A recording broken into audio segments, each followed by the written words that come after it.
Usually, in the husband and wife fights, there is hardly any relevance in it except the intensity. And therefore, the counselors end up just listening to the wife and husband. There is hardly any solution. And most of the times, the counselors make the session a light-hearted discussion. Sometimes you would find the wife saying, he eats and eats, but he will never appreciate. And when you look at the husband says, see, she herself said that I appreciate her. Didn't she say, I eat and eat? Isn't that appreciation? So, someone's style of appreciation is different than what the other person actually needs. And then there is a big list of non-compliance by the spouse. Whether it is husband or wife, the points are the same. The room is always in the mess. The wet towels are on the bed. The fans are always on before leaving the room. And then the person doesn't call me. And procrastination after repeated reminders. And cricket is preferred over quality time and togetherness.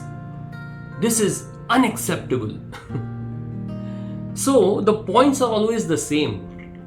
Once there was a very close friend of mine whom I was counseling, and the session was jovial, but because she was my good friend, I happened to cross the line of etiquette.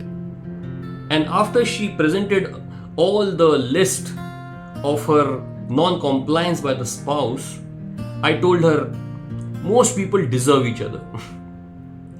And then suddenly she was alerted. She was taken aback. And then something happened behind her cute smiles. And next 15 minutes, she was only appreciating her husband.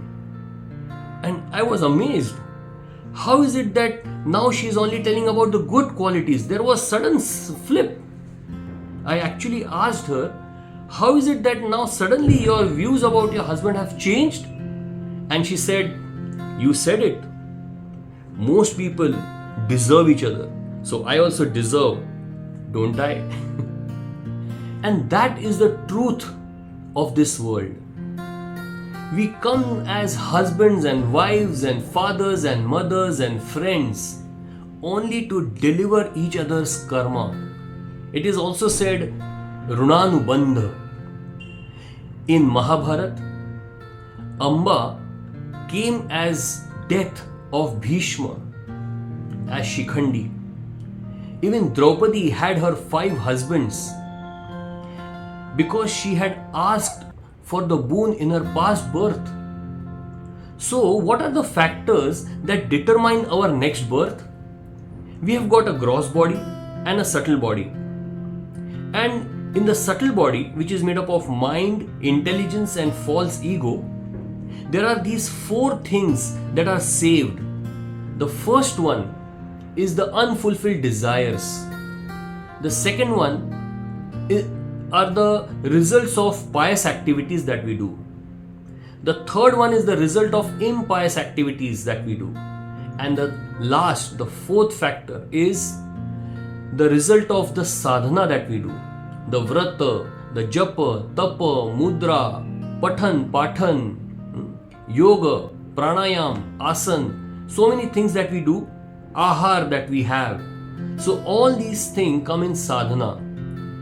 And the result of all these 4, they culminate into our next birth. These factors determine our next birth and what kind of parents we'll get, what kind of a spouse, and what are the things that we will get, the education, the wealth in our next birth. That is determined.